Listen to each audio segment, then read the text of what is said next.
देखिए आज जो पढ़ेंगे उसमें केवल पढ़ेंगे ओनली सी, जिसमें परिपथ में केवल और केवल एक कैपेसिटर जुड़ा हो। इस कैपेसिटर के बारे में थोड़ा सा पहले बता देते हैं, फिर इसके आगे कैसे करना है वो सीखेंगे।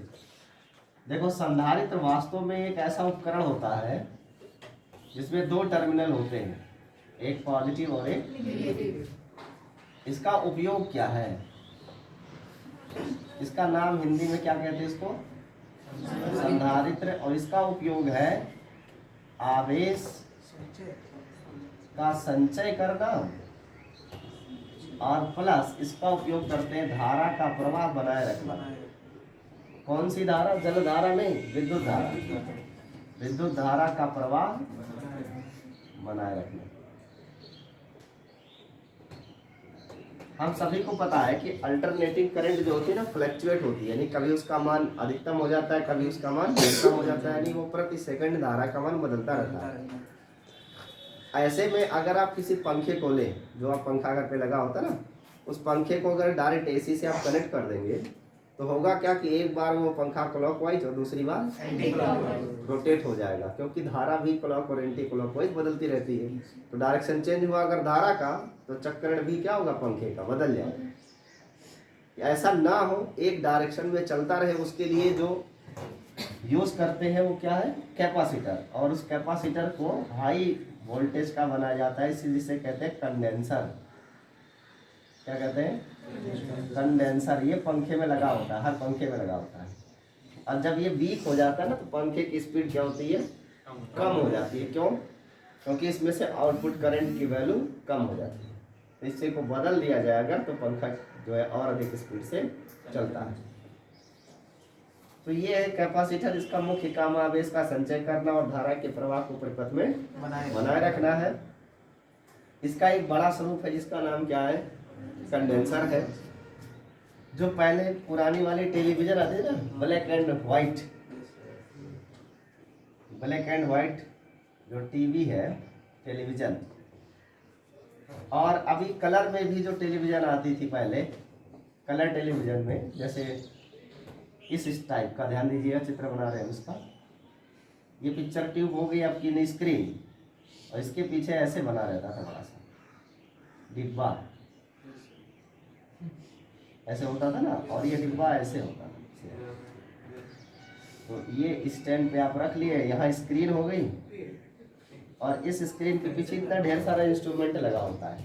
तो वास्तव में होता क्या था? यहाँ पीछे ये आपका पिक्चर ट्यूब हो गया इतना बड़ा, और इसके पीछे ऐसे पूरा का पूरा ये CRO जुड़ा रहता है। इस पूरे का नाम क्या है?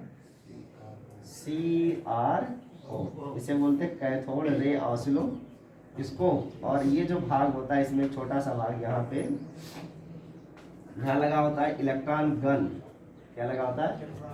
Electron gun. इसमें इलेक्ट्रॉन निकलते हैं और वही इलेक्ट्रॉन स्क्रीन पर जाकर टकराते हैं, जिसके कारण इस स्क्रीन पर आपको प्रतिबिंब प्राप्त होता है।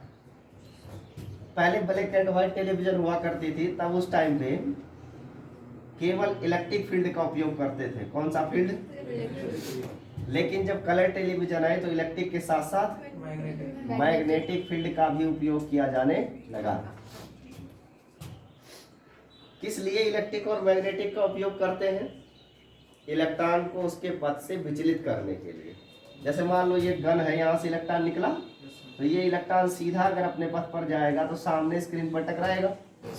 तो जहां इलेक्ट्रॉन स्क्रीन पर टकराएगा, सिर्फ वहीं ब्राइटनेस होगी, वहीं उजाला होगा, वहीं प्रतिबिंब बनेगा।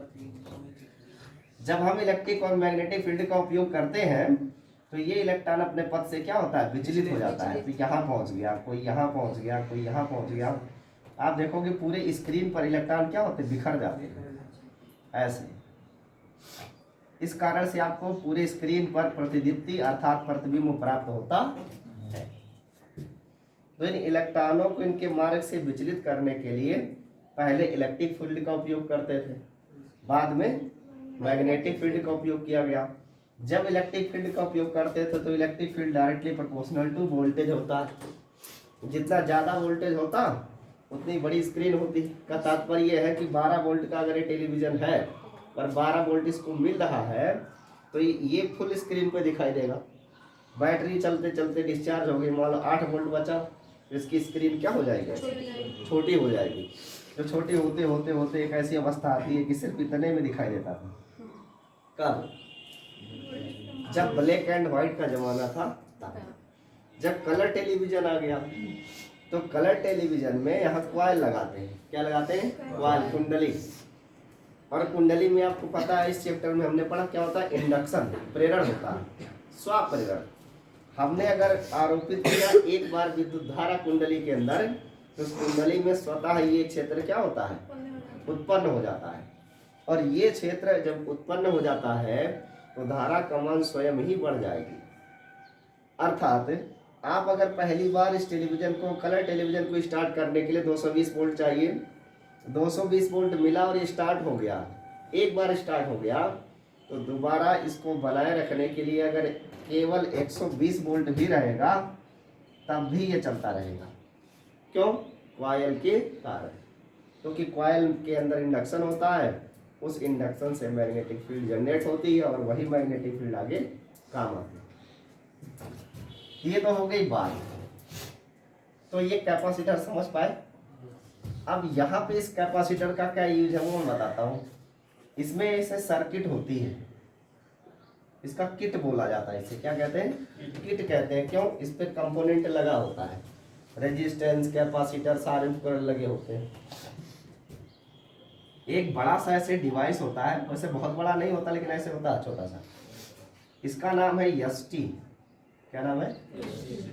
इसमें से एक मोटा तार निकाला जाता है, बहुत हैवी, और वो ले जाकर टेलीविजन पे आप देखोगे, यहाँ जो इसकी पिक्चर ट्यूब नहीं होती, पिक्चर ट्यूब, यहाँ पे ऐसे ढक्कन जैसा पहनाया रहता है। इसमें दो ऐसे फिलामेंट ऐसे बाहर निकले होते हैं। ये जो एसटी होती है, ये क्या करता है, ये भी एक तरीके का कैपेसिटर है। इसके अंदर वैक्स यूज करते हैं। क्या यूज करते हैं? वैक्स, हिंदी में क्या कहते हैं? मोम।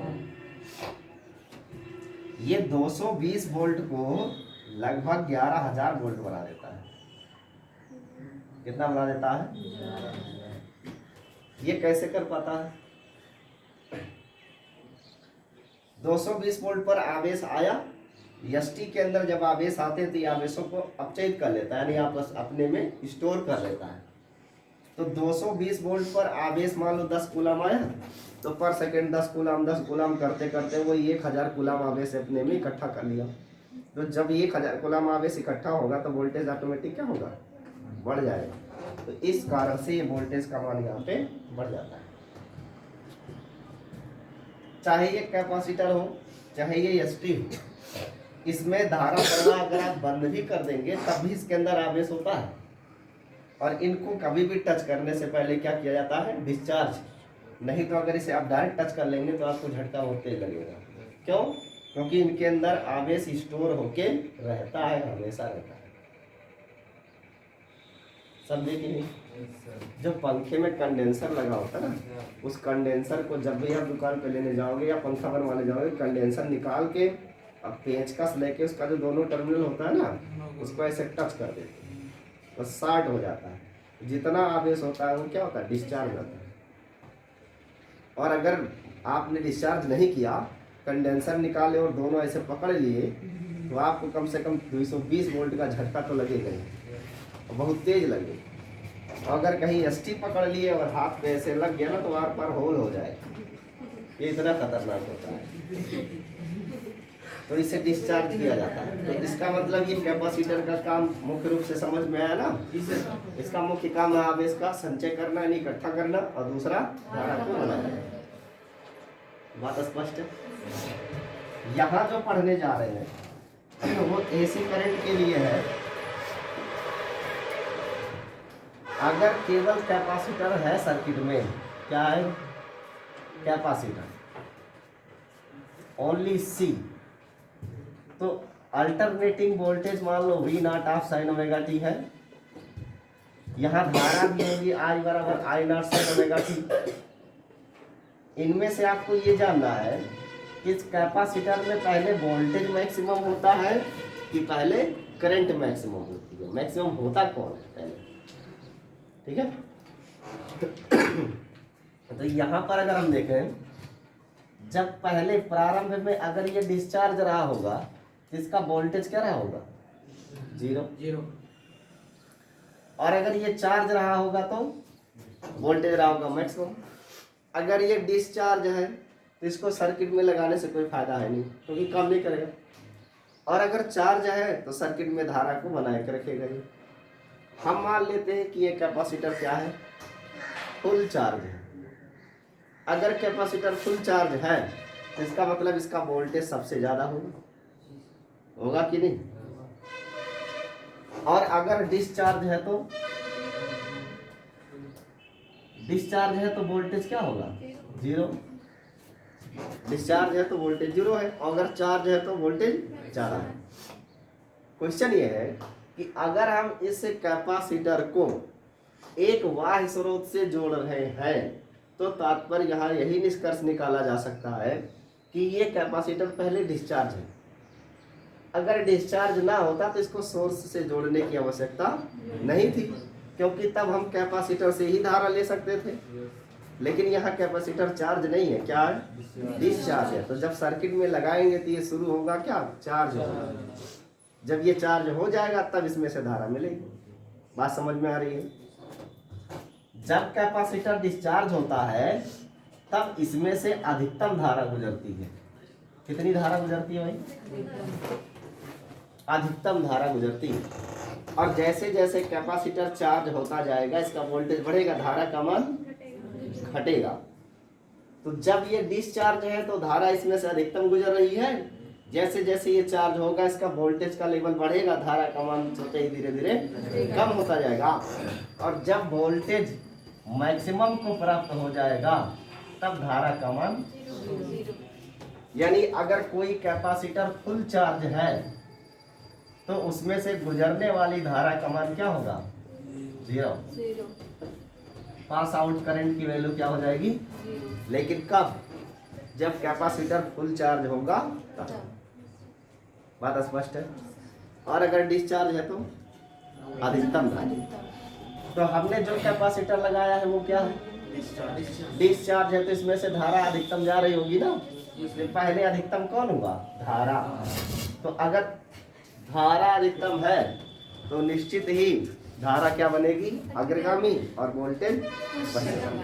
तो ये लाइन लिखिए, इस परिपथ में, हेडिंग वही कल लिखे थे ना, जब परिपथ में केवल सी, हेडिंग, हाँ, जब परिपथ में केवल सी,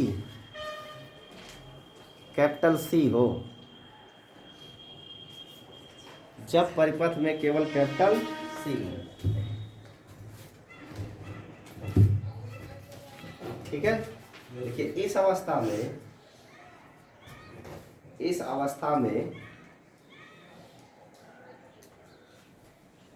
धारा अग्रगामी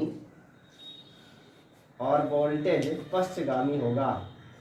अच्छा रुको, कितना अग्रगामी और कितना पश्चगामी होगा? 90 अंश, 90 डिग्री का ही फेज इंटरवल आएगा। लिखिए, इस अवस्था में धारा अग्रगामी तथा वोल्टेज 90 अंश पश्चगामी होगा, तथा वोल्टेज 90 अंश पश्चगामी होगा। वोल्टेज 90 अंश पश्चगामी होगा, ठीक है। तो अग्रगामी कौन हुआ यहाँ? धारा। और वोल्टेज क्या हुआ? बात स्पष्ट है। जो कैपेसिटर जोड़े हैं वो क्या है? डिस्चार्ज, इसलिए अधिकतम धारा मिल रही है। धीरे धीरे धारा का मान अधिकतम जाएगी, उसमें से गुजरेगी तो चार्ज होगा, चार्ज होने का वोल्टेज क्या होगा? तो क्या ये जो समीकरण लिखे ये सही है? इसका उत्तर है नहीं, ये समीकरण क्या है? गलत है। क्यों? क्योंकि वोल्टेज और धारा के बीच में क्या है? कालांतर है। ये मान लो है धारा I और ये है वोल्टेज V का। इसमें अग्रगामी कौन हुआ? धारा। पश्चगामी कौन है? वोल्टेज। तो वोल्टेज को इधर खींचेंगे, कितने अंश? 90 अंश पश्चगामी, इसलिए -π/2।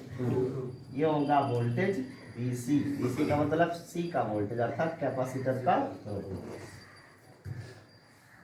तो इक्वेशन की बात करें तो करंट का इक्वेशन I बराबर आई नॉट साइन ओमेगा टी अगर लिखा हुआ है तो वोल्टेज का equation V not sine omega t minus pi by 2 लिखना पड़ेगा, क्योंकि ये 90 अंश क्या है, फर्स्ट है। कोई डाउट? या आप वोल्टेज को 90 अंश अगर गामी दिखाना चाहते हो तो sine omega t plus pi by 2 कर दो आप, और यहाँ वोल्टेज को सिर्फ V not sine omega t लिख दीजिए। तो ये सिर्फ ओमेगा टी है और ये omega t plus pi by 2 है। इसका मतलब ये 90 अंश क्या है, अग्रगामी, और ये 90 अंश क्या है।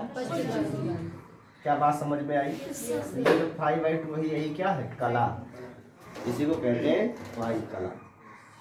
आपने फर्स्ट ईयर में पढ़ा होगा कलांतर और पथांतर के बीच में संबंध, फिर कलांतर, समयांतर, पथांतर में संबंध। नहीं पढ़े तो कोई बात नहीं, नोट कर लीजिए, नोट कर लीजिए इसे, तो इसके आगे बताते हैं। देखिए इसके बाद ये 90 अंश पश्चगामी है, तो यहाँ से यहाँ तक को बनाएंगे हम, ठीक है, 90 डिग्री पूरा शो करेंगे। और ये वोल्टेज और धारा के लिए इक्वेशन हो गया। हम इसका रेशियो निकालना चाहते हैं, क्यों? जिससे कि हमें प्रतिरोध मिल जाए, ठीक है। तो कैसे सॉल्व करेंगे, इस तरह से निकाल देंगे। जो देख रहा होगा वो भी सोचेगा किससे मिटा रहे हैं। अच्छा ले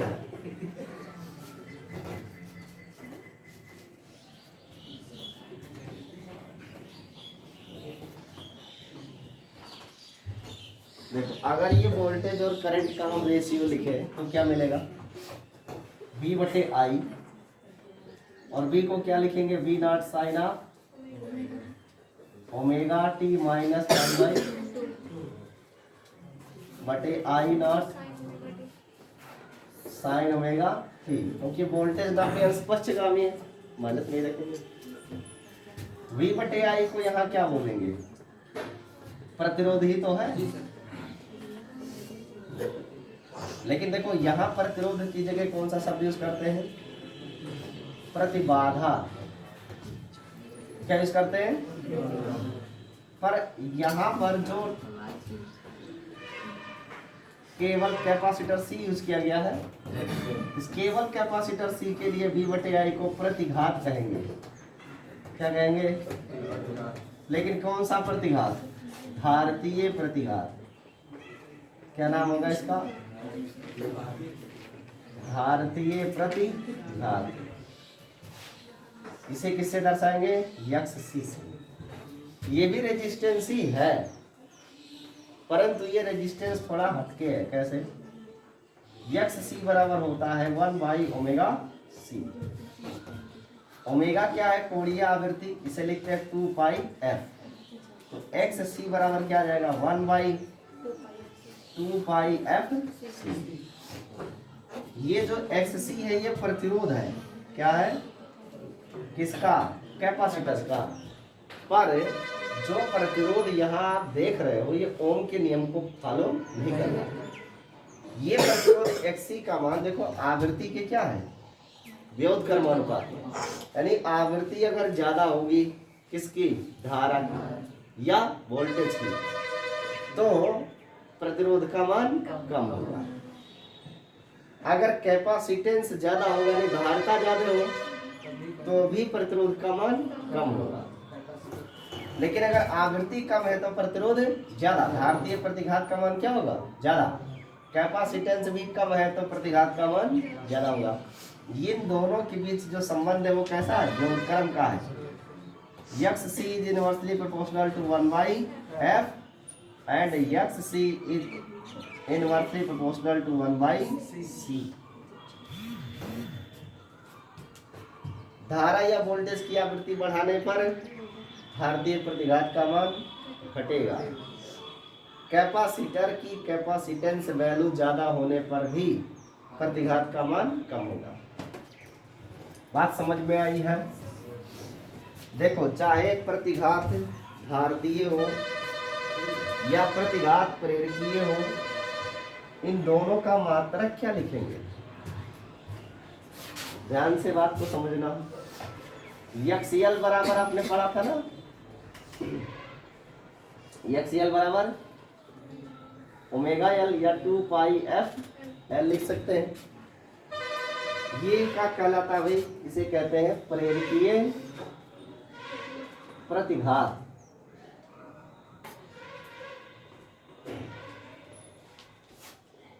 यक्स सी को क्या कहते हैं? भारतीय प्रतिघात। यक्स सी बराबर 1/2 पाई एफ सी आपने लिखा अभी अभी,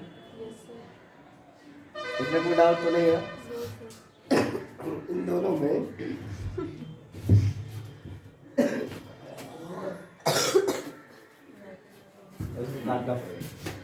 जो ये दोनों प्रतिघात आए हैं, चाहे वो प्रेरकीय हो चाहे वो भारतीय हो, इन दोनों के वैल्यू जो है वो आवृत्ति पर और इंडक्टेंस, आवृत्ति और कैपेसिटेंस पर डिपेंड करते हैं। कॉमन वर्ड क्या है? आवृत्ति। अगर एफ मैक्सिमम हुआ, आवृत्ति क्या हुई? मैक्सिमम बढ़ गई, तब ऐसे में यक्सएल क्या होगा? मैक्सिमम हो जाएगा। यानी आवृत्ति धारा की या वोल्टेज की बढ़ाने से प्रेरकीय प्रतिघात का मान क्या होगा? बढ़ेगा, जबकि आवृत्ति को बढ़ाने से धारतीय प्रतिघात का मान घटेगा। अगर इनके बीच में ग्राफ बनाए तो आवृत्ति एफ और यक्सएल के बीच ग्राफ, और आवृत्ति एफ और यक्स सी के बीच ग्राफ, तो कैसा बनेगा?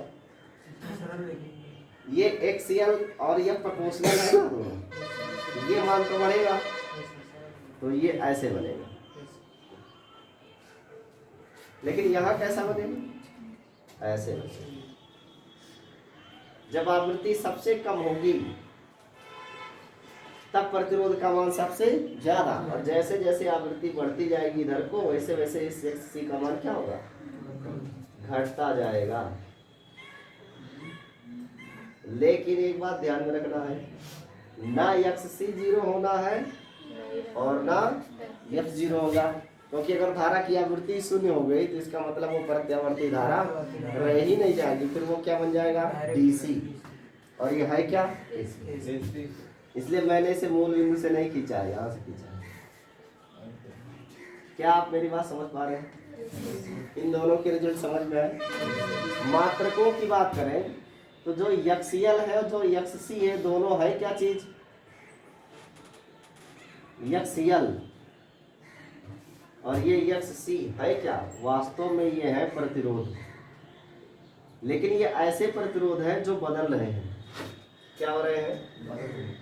परिवर्ती है, जो आवृत्ति के मान के साथ बदल रहे हैं, यल के साथ बदल रहा है, सी के साथ बदल रहा है, ये परिवर्ती है। ये ओम के जैसा नहीं है कि प्रतिरोध हमेशा कांस्टेंट ही रहेगा, ये मान हमेशा बदल रहा है, इसलिए इसका अलग नाम रखा गया। पर मात्रक ये क्या लिखा जाएगा? एक ही। यक्सएल का मात्रक भी क्या होगा? ओम।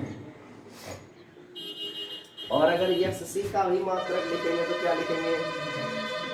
ओम भी लिखेंगे। ठीक है। और प्रतिबाधा का मात्रक भी क्या होगा? किसी भी सर्किट के प्रतिबाधा को किससे दर्शाते हैं? जेड से। अगर इसका भी यूनिट लिखोगे तो जेड की यूनिट भी क्या आएगी? ओम ही आएगी, क्योंकि ये सभी के सभी क्या है? प्रतिरोधी। अब ये प्रतिरोध केवल यल के लिए है, ये प्रतिरोध केवल सी के लिए है, और जेड क्या होता है? पूरे परिपथ के लिए होता है। इतना आप नोट कर लीजिए। इसके बाद हम एक एक सर्किट शुरू करते हैं। तो अग्रगामी पश्चगामी का भाव समझ गए, कला समझ गए, यक्स सी, यक्स यल, ओमेगा और एफ के रिजल्ट समझ गए। अब परिपथ ही समझना है।